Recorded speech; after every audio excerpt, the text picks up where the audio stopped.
दोस्तों, आज के इस वीडियो के द्वारा हम ये सीखने वाले हैं कि हम किस प्रकार से एक रोटरी स्विच का इस्तेमाल करके थ्री फेस मोटर को चालू और बंद करेंगे।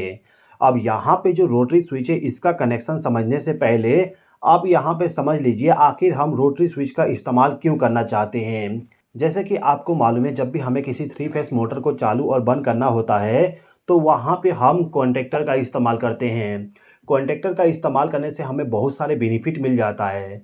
इसके अलावा मोटर के प्रोटेक्शन के लिए हम एक ओवरलोड रिले का इस्तेमाल करते हैं। ओवरलोड रिले के द्वारा हमें शॉर्ट सर्किट और ओवर करंट का प्रोटेक्शन मिल जाता है। तो यदि आपको किसी भी प्रकार का प्रोटेक्शन नहीं चाहिए, यानी कि केवल आपको मोटर को चालू करना है और बंद करना है, तो उसके लिए आप इस प्रकार का स्विच का इस्तेमाल कर सकते हो। अब यहाँ पर हमें थ्री फेस मोटर को चालू और बंद करना है, तो इसके लिए जो हम स्विच इस्तेमाल करेंगे वो स्विच भी हमारा थ्री फेस का होना चाहिए। जैसे कि आप देख सकते हो, इसके आउटपुट टर्मिनल पर आपको 3 टर्मिनल मिल जाएगा। 3 इस साइड में और 3 इस साइड में, यानी कि आप थ्री फेस पावर सप्लाई को कनेक्ट करके इस रोटरी स्विच का इस्तेमाल कर सकते हो। ये जो मेरे पास में रोटरी स्विच है, इस रोटरी स्विच को CNC कंपनी के द्वारा बनाया गया है और इसका मॉडल नंबर आप यहाँ पे देख सकते हो। अब ये जो रोटरी स्विच है, इस रोटरी स्विच का इस्तेमाल करने से पहले आपको ये देखना होगा कि आपका जो रोटरी स्विच है इसमें से आप कितना मैक्सिमम करंट फ्लो करवा सकते हो।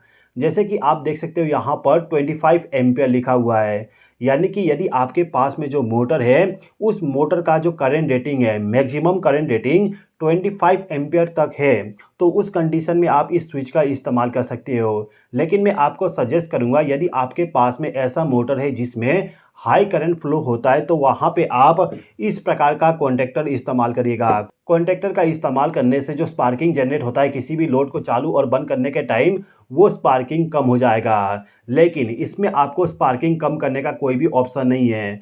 नॉर्मल जो आपके घर में इस प्रकार का स्विच इस्तेमाल किया जाता है बल्ब को, फैन को चालू और बंद करने के लिए, इसी प्रकार का स्विच ये भी है।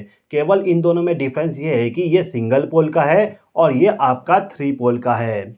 अब यहाँ पर जो स्विच है इसका कनेक्शन करके यदि आपको मोटर को रन करवाना है, तो सिंपली आपको क्या करना होगा, जो भी आपका थ्री फेस का पावर सप्लाई है, आप देख सकते हो यहाँ पर मेरे पास में थ्री फेस का पावर सप्लाई है, तो इस पावर सप्लाई के आउटपुट टर्मिनल पर मैं 3 वायर कनेक्ट कर दूंगा। यहाँ पर मैं एक केबल इस्तेमाल कर रहा हूँ जिसमें 3 वायर है। इन तीनों वायर को लेके जाऊंगा और MCB के साथ कनेक्ट कर दूंगा। आप यदि MCB इस्तेमाल नहीं करना चाहते हो तो मत करिए। मैं यहाँ पे पावर सप्लाई को चालू और बंद करने के लिए MCB का इस्तेमाल किया हूँ। MCB को यदि आप इस्तेमाल कर लोगे तो आपका जो मोटर है उस मोटर के लिए ओवरलोड और शॉर्ट सर्किट का प्रोटेक्शन मिल जाएगा। लेकिन वहाँ पे आपको एक चीज़ ध्यान देना होगा कि आपका जो मोटर है उस मोटर के करंट रेटिंग से थोड़ा सा ही ज़्यादा MCB का रेटिंग होना चाहिए। यहाँ पे आप देख सकते हो ये जो MCB है मेरे पास में, इस MCB का रेटिंग है 40 एम्पियर और मेरा जो मोटर है इस मोटर का करंट रेटिंग है केवल 3 से 4 एम्पियर। तो 3 से 4 एम्पियर के मोटर के लिए 40 एम्पियर का MCB इस्तेमाल मत करिएगा। मैं केवल आपको बताने के लिए यहाँ पे इस्तेमाल किया हूँ। ओके, तो इस MCB के आउटपुट टर्मिनल पे हमने 3 वायर कनेक्ट कर दिए।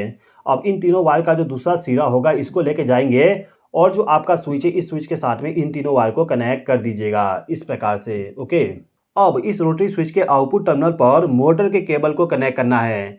ये मेरा मोटर का केबल है, इस केबल में 3 वायर है, तो इन तीनों वायर को ले जाके यहाँ पर कनेक्ट कर दूंगा। यहाँ पे कनेक्शन करने के टाइम आप फेस सीक्वेंस को देख लीजिएगा। मैं क्या करता हूँ, जिस टर्मिनल पे R फेस कनेक्ट है उसके आउटपुट पर R फेस को कनेक्ट कर देता हूँ। इसके बाद बीच वाले पॉइंट पे मैं Y फेस के वायर को कनेक्ट कर देता हूँ और आखिरी टर्मिनल पे मैं B फेस के वायर को कनेक्ट कर देता हूँ। यानी कि RYB तीनों वायर को लाके यहाँ पे कनेक्ट कर दिया। तो ये जो रोटरी स्विच है इसका कनेक्शन केवल आपको इतना ही करना होता है। अब यदि मैं यहाँ पे MCB को ऑन कर दूँ, उसके बाद ये जो रोटरी स्विच है इस रोटरी स्विच को यदि मैं ऑन करूँ तो आप देखोगे यहाँ पे मोटर ऑन हो गया। इसको ऑफ करने पे मोटर ऑफ और इसको ऑन करने पे मोटर ऑन। अब मैं इसको ऑफ कर देता हूँ। ओके, तो इस रोटरी स्विच का सिंपल सा कनेक्शन था और सिंपल सा वर्किंग है। दोस्तों, यदि आप केवल रोटरी स्विच का इस्तेमाल करने जा रहे हो मोटर को चालू और बंद करने के लिए, तो एक चीज़ का ध्यान दीजिएगा कि आपको कोई भी प्रोटेक्शन नहीं मिलने वाला। प्रोटेक्शन के लिए हमेशा एक MCB को लगा दीजिएगा जिससे कि आपको ओवरलोड और शॉर्ट सर्किट का प्रोटेक्शन मिल जाए। ओके, तो आई होप कि आपको ये वीडियो पसंद आया होगा। वीडियो पसंद आया तो लाइक कर दीजिए, चैनल पर नए हो तो सब्सक्राइब कर लीजिए। इस वीडियो को देखने के लिए धन्यवाद।